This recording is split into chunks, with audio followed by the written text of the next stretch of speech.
What is this consciousness that connects this global network of evil?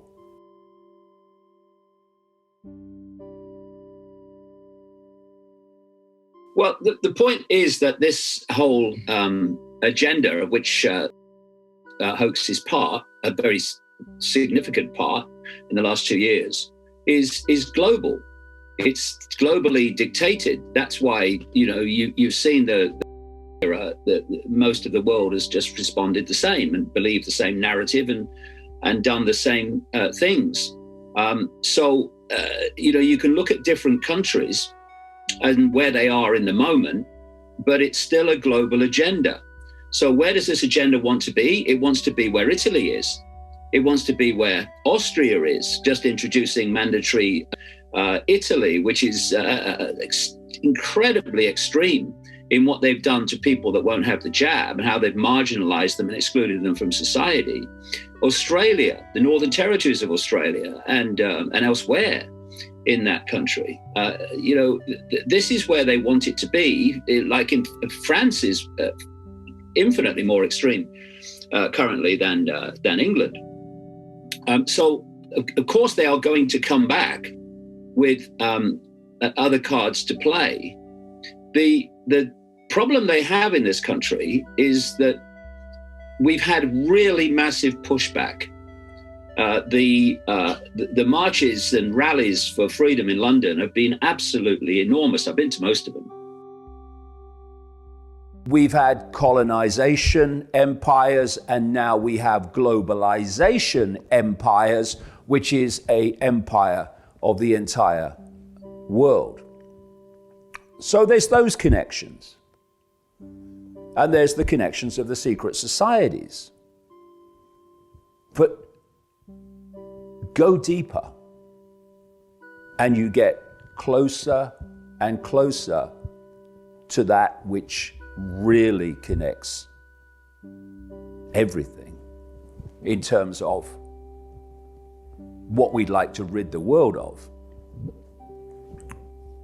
And so if you keep going deeper and deeper and deeper into where this is coming from, you reach that point where you see that where it's coming from is a state of consciousness.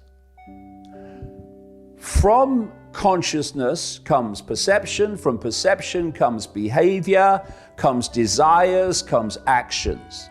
But it all comes from your state of consciousness. So, what is this consciousness that connects this global network of evil? What is it that makes Trudeau act like he does, and Schwab?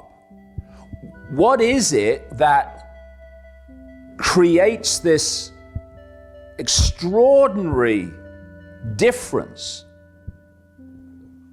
in this one example of how Trudeau has acted against the peaceful, quiet dignity of the truckers?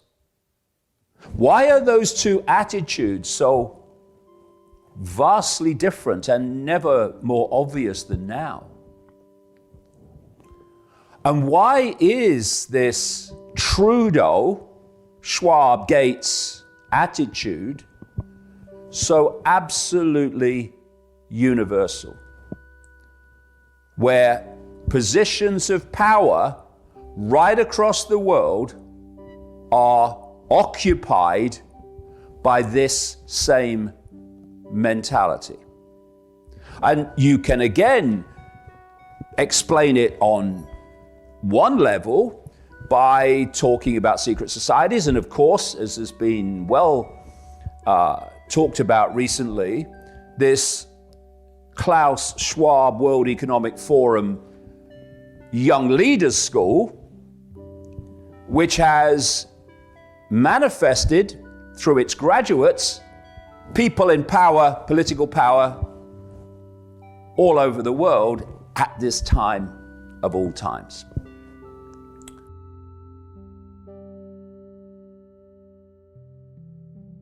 Help by spreading this message. Share with your friends, leave a like and subscribe if you haven't done so already. Turn on notifications to stay updated.